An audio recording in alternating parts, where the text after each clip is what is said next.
It's my pleasure now to introduce Patrizia Cavazzini, who's a research fellow at the British School at Rome, an advisor to the American Academy in Rome, a member of the scientific committee of the Galleria Borghese, and member of the Comité International d'Histoire de l'Art.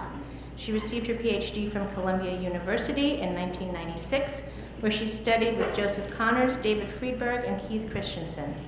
Her dissertation, published with the title Palazzo Lancelotti ai Coronari, won the Sabine Prize of the Longhi Foundation.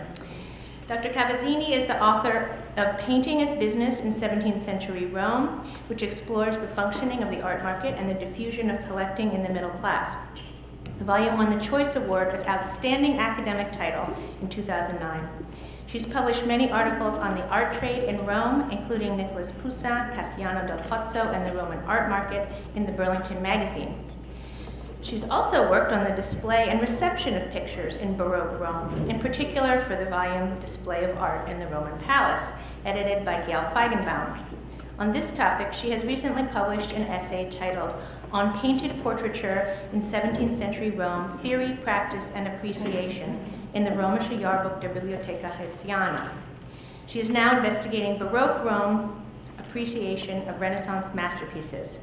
Her interest in collecting has also resulted in new discoveries on paintings by Raphael, and she told me yesterday that this room and this lectern were the site of her very first lecture here as part of the IFA Frick lecture series. So it's a good welcome home for her.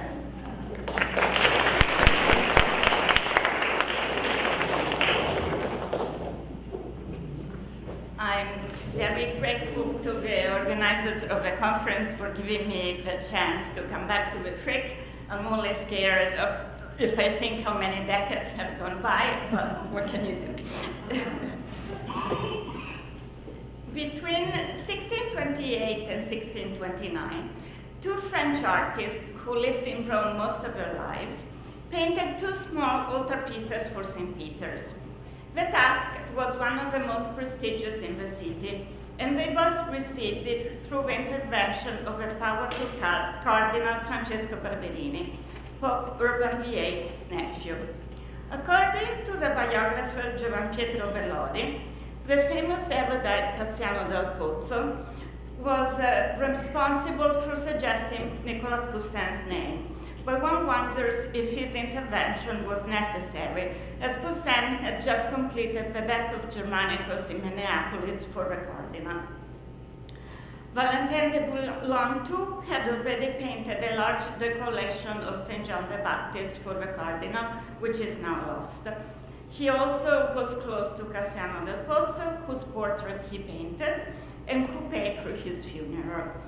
Both painters in 1627 had already worked for Cardinal Ascanio Filomarino, who was also part of the Barberini circle, and they received the same amount on the same day. So it's easy to assume that these painters' careers were made through the patronage of the most influential characters in 17th century Rome. For any painters in the city, this is always the assumption we make. But I would like to show you that both Poussin and Valentin also worked for the market for many years, and that very work might have brought them to the patron's attention. In Rome, the market usually paid much less than a commission. Considered disreputable, it was hardly mentioned by biographers. From Michelangelo's time, many painters struggled to affirm the nobility of their profession, and in particular, they wanted to distinguish themselves from the myriad of artisans with little training who could freely establish themselves as painters in the city. A rare case in Europe, the Painters Guild in Rome did not require any formal training, did not limit the number of its members, nor did it hinder foreigners.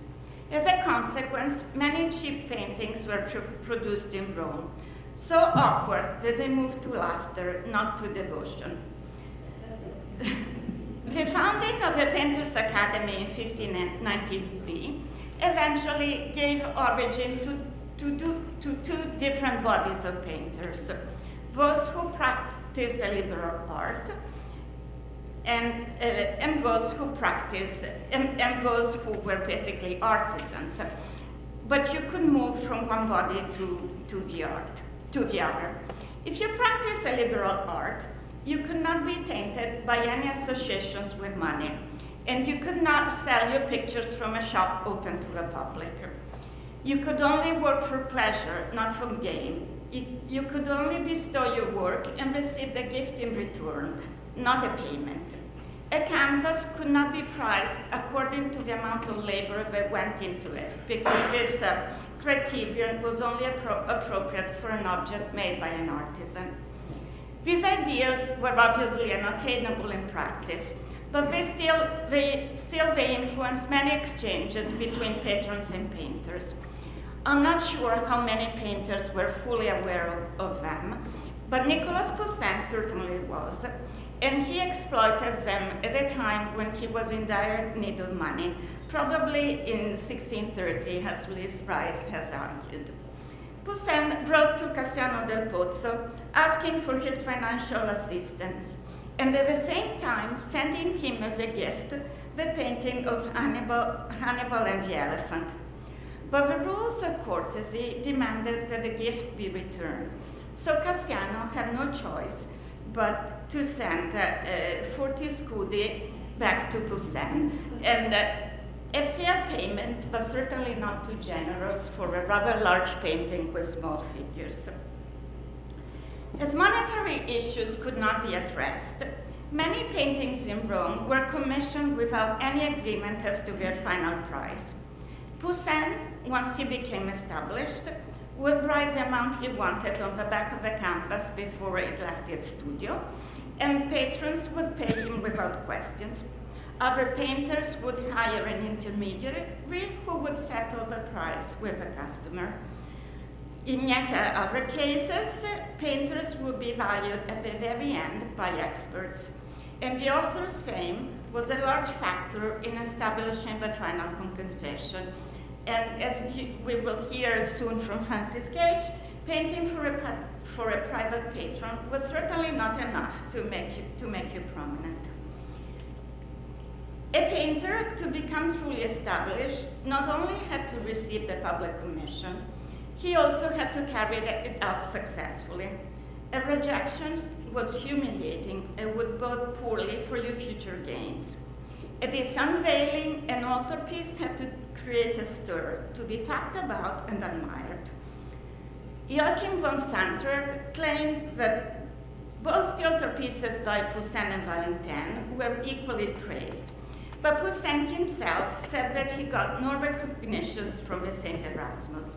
And indeed, even though he was highly paid for it, he never painted another altarpiece in Rome, nor did he immediately receive a steady stream of commissions from the Barberini and their circle.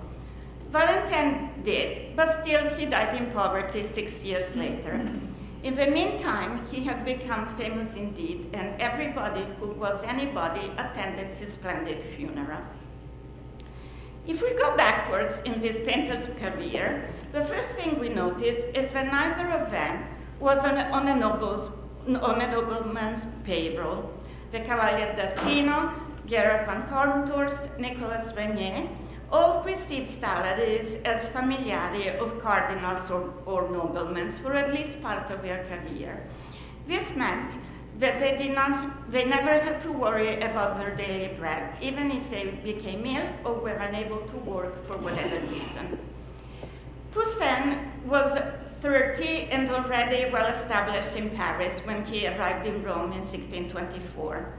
As many foreign painters did in the early Cinquecento, but had become much less common a century later, he had a precise plan in mind. The poet Giovanni Battista Madino was to recommend him to Marcello Sacchetti, the Pope's banker, and Sacchetti in turn would introduce him to Francesco Barberini. But as is well known, the plan fell through, mostly because this character ended up not being in Rome at that precise moment.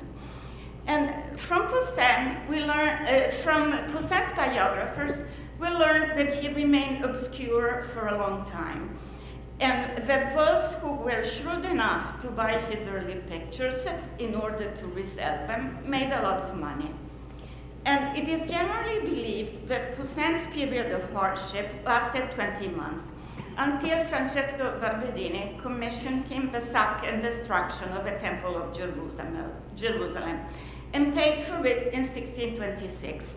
But this is one of the various instances where we completely misread the evidence, because we always take for granted the paintings were commissions.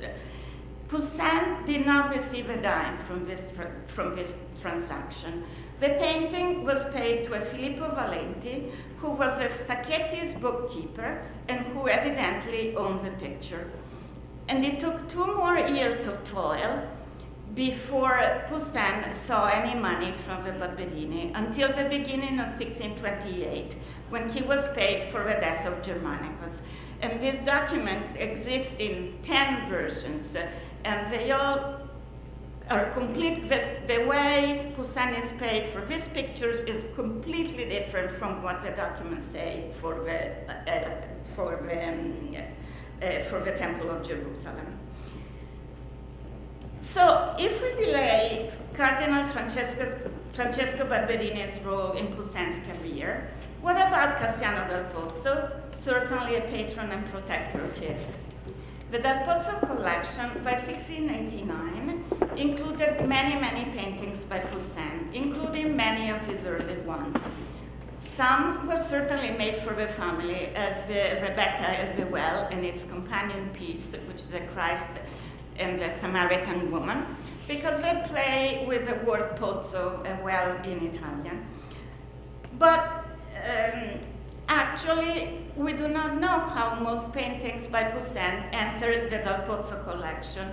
And Poussin biographers do not say that Cassiano had a particularly large role at the very beginning of Poussin's career.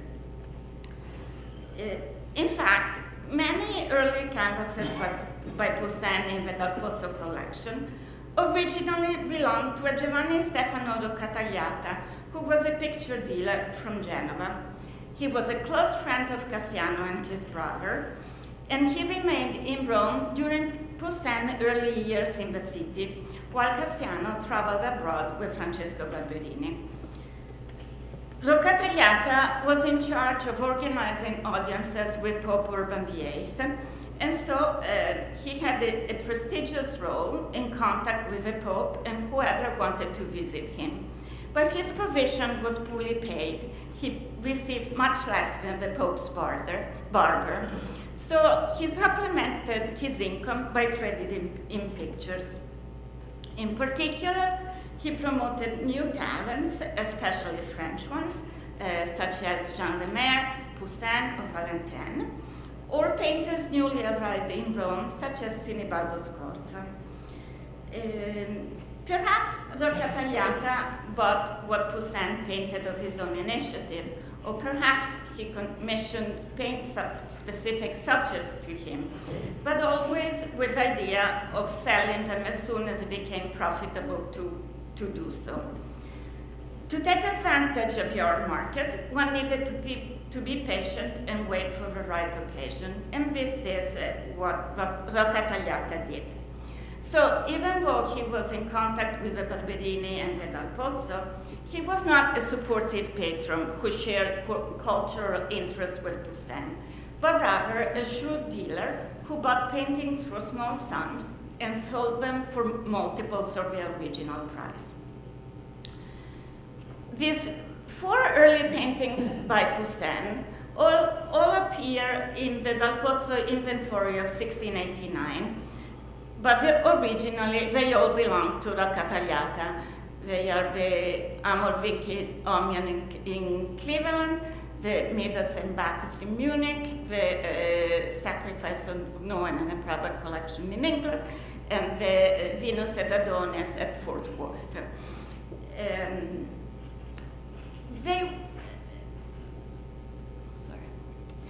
Not exactly this picture, but one like that, also went from Catagliata to the Dal Pozzo, who sold it in 1630.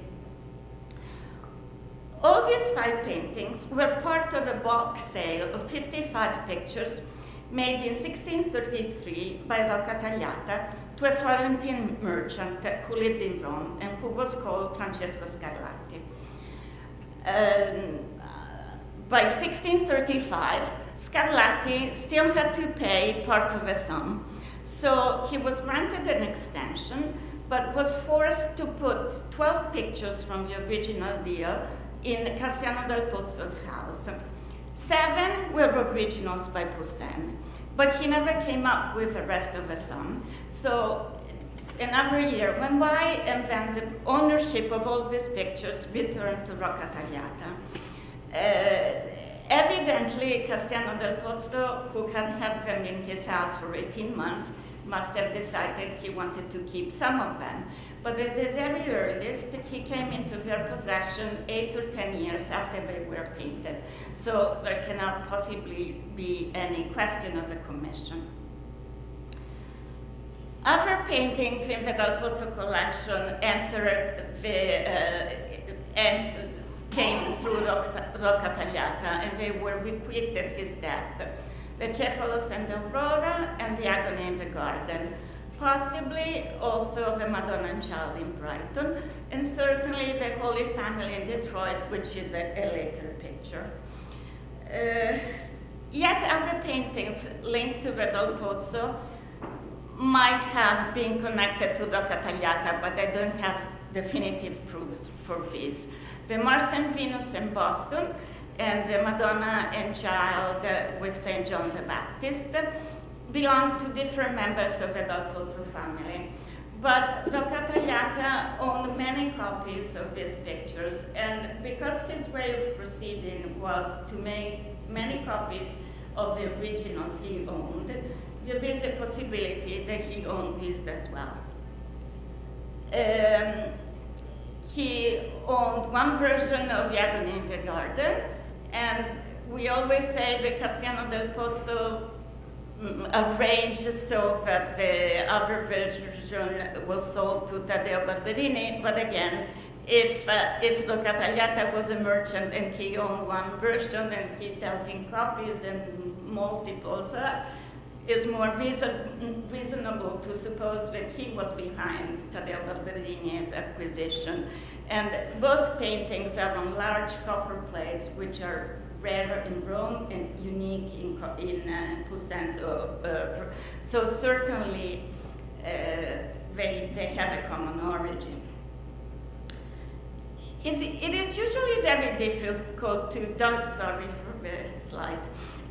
document in Rome pictures who went through many transactions on the market. But in many cases for Poussin, we can.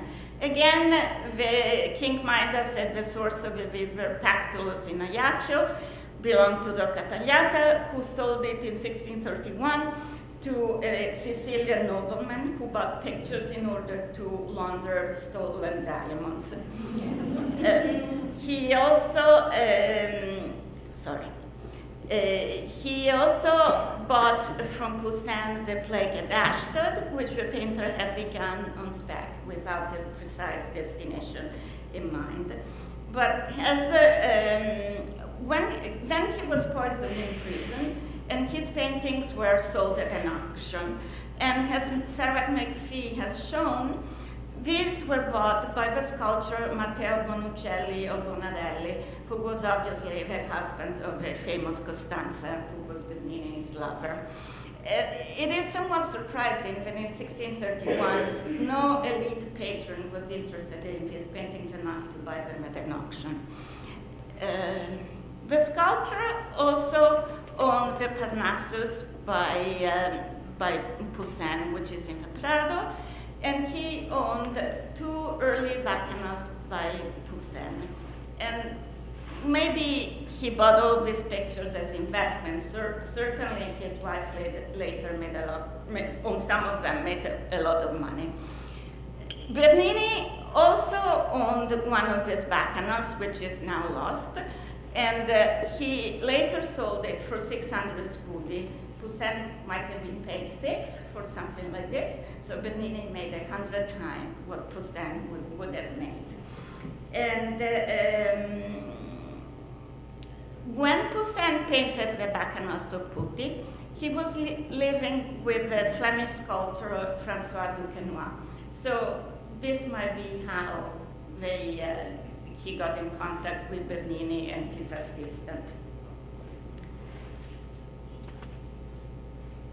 So we can see that through the market went large paintings, sometimes with unusual subjects.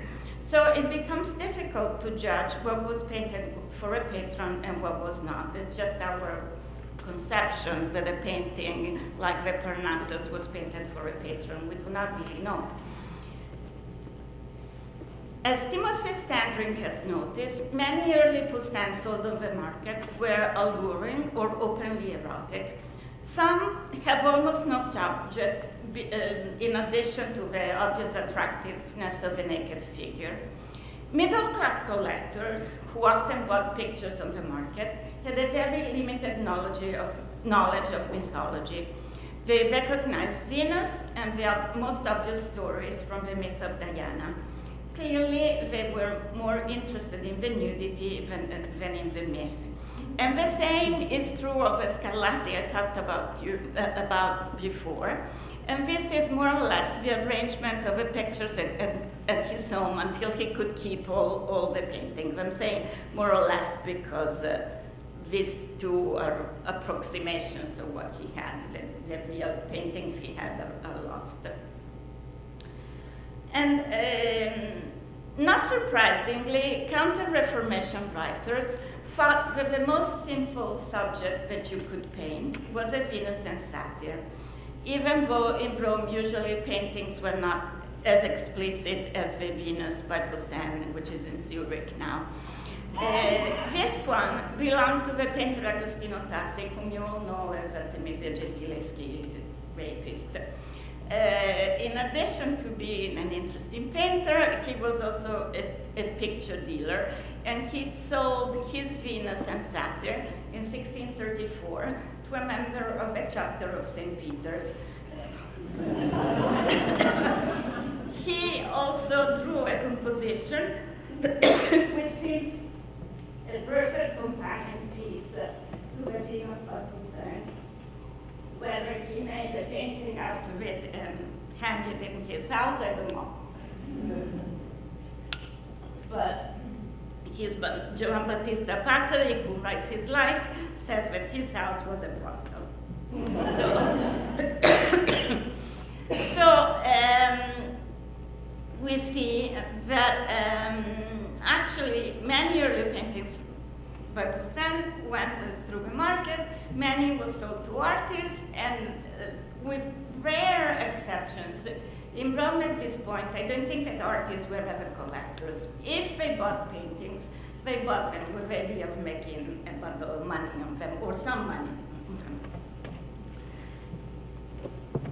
I want now to look briefly at Valentin, who also sold works to Roccatagliata or through him, until very late in his career. And I just refer you to the catalog of the recent Metropolitan exhibition for that. But Valentin came in contact with the world of trade in a different way, through his training, like many other painters did in Rome at the beginning of the Seicento. Because Vaux's idea about the nobility of painting that I mentioned at the beginning also affected the system of training. Being an apprentice was considered inappropriate because you became another man's servant. Even having an apprentice was somewhat frowned upon. Again, because this is what artisans did. They hired apprentices with binding notarial contracts, which could only be broken by paying heavy penalties. No renowned painter in Rome hired an apprentice or a collaborator with a contract of this kind. Obviously, most of them, presumably all, had apprentices and collaborators, But without contracts, the arrangement became flexible and informal, and they offer no guarantee of continuity of employment. They could be broken at any time. On the contrary, those painters who sold pictures from shop did hire apprentices with notarial contracts. They needed cheap labor as they sold simple heads of saints, king, illustrious men in general, or copies after famous works of art or after miraculous images. Even if their competence was somewhat limited, these masters promised to teach the art of painting with all possible diligence. Many famous painters, Italians and foreigners alike, trained with them, even though this profession was disparaged by more ambitious colleagues. Valentin came to Rome when he was young, around 17, with little training and possibly fewer contacts, and he was indeed in touch with his world of shopkeepers. For him, we observe a similar mechanism to what we've seen for Poussin. Francesco Barberini first bought a painting by him, but in this case directly from him, and then commissioned him a painting. So again, we see the word of how the word of trade comes before and again together with commissions. But Valentin, when young, lived with an obscure Florentine painter called Pietro Verri, one of those who occupied a middle ground between painter and decorator, like the Lorenzo Carli who employed Caravaggio. Verri painted the St. Francis altarpiece in San Giovanni dei Fiorentini, but also many ceilings in Palazzo Firenze in Rome. He was a shopkeeper, and from his shop, Valentin moved to the shop of another Florentine workshop, one of the Polidoro Mariottini. Then again, in 1614, we find him making peace with a French painter, again completely obscure, called Nicolas, who was one of those who did hire apprentices with notarial contracts. You obviously make peace after a fight, and in my experience, many fights between masters and apprentices and collaborators came about because of mispayments on the master's part. So do not want to write fiction, and I'm gonna leave it at that. But I think he worked for this other painter as well. So it's likely that one of these minor painters, or perhaps again Roccatagliata, put him in contact with major patrons. And the same, as we know, it is true for Caravaggio. Cardinal del Monte first bought paintings by him in a shop before commissioning him work. We know that Valentin received an important commission for the Last Supper around 1624-26 by Asdrubal and Mattei. By 1627, the Denial of St. Peter in the Longhi collection was belonged to the Mellini, but again, we do not know how it got there. The Metropolitan Catalog assumes that the painting is 1614, but we don't even know that for sure. In any case, for at least 15 years, there are hardly any traces of Valentin de Boulogne being in contact with patrons in Rome. The road to St. Peter's could be long indeed. Thank you.